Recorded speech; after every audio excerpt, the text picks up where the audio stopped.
Dear friends and community, this week I'm speaking to you as a rabbi and also as a fellow human being.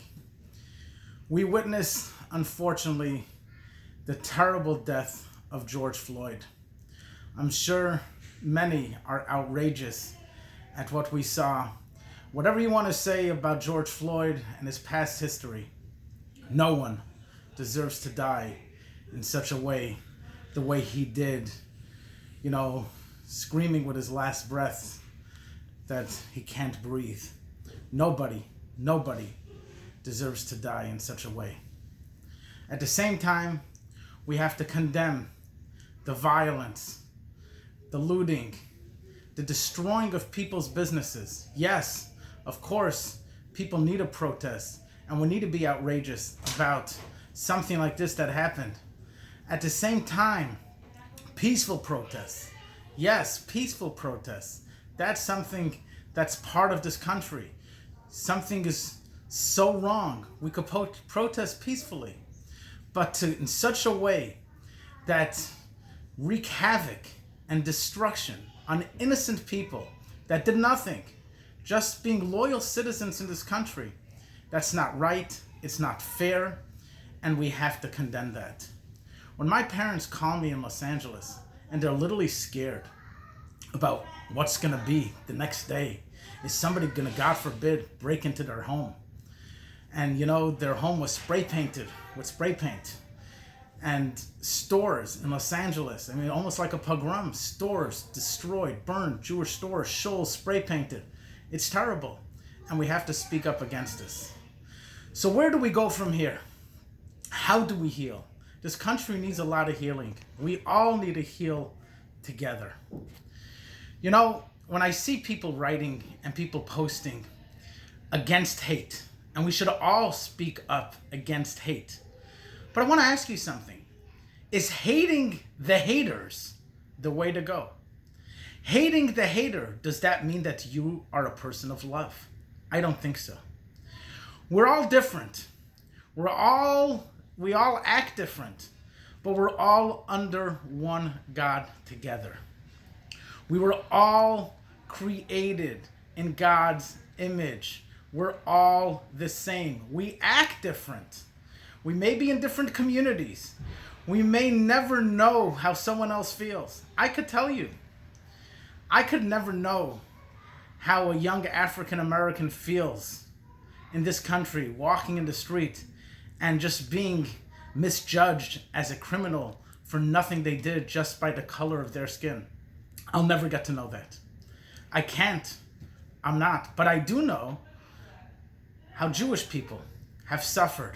I do know when I was a child waiting online for a roller coaster in Magic Mountain, and some random person with a big tattoo and an SS on them, a white supremacist guy, looked at me in the eye and said, Hitler should have gotten rid of all of you. I know the way I felt. I know I was scared.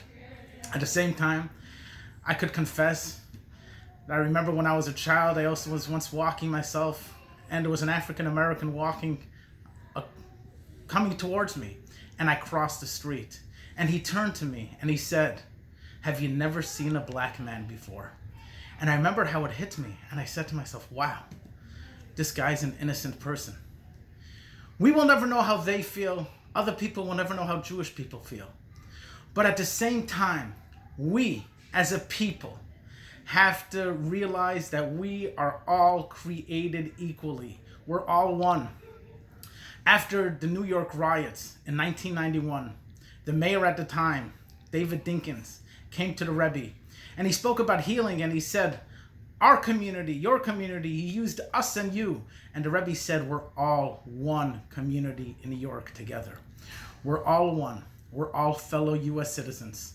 The whole world, we're all fellow human beings. We are all one. We cannot hate.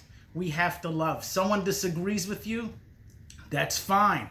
We could all celebrate our differences. I don't expect everyone to agree with the way I think, and I can't agree with the way someone else thinks.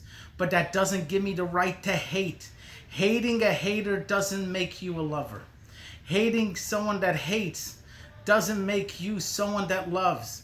Love means to go out there and do acts of kindness, seriously love.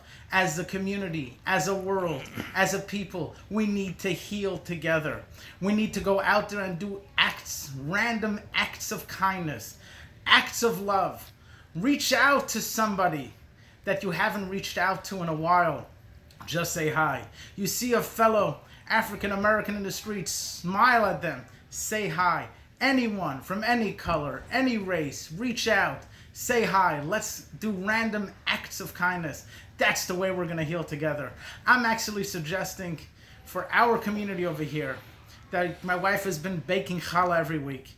That next Shabbos, I want to dedicate all the challahs, that we should have a Shabbos of giving challahs to our fellow African American brothers. At the end of the day, as I say, we're all brothers, we're all sisters, a brother from a different mother. We're all under one Father, God in heaven. We're all different, but we're all family. We're all one.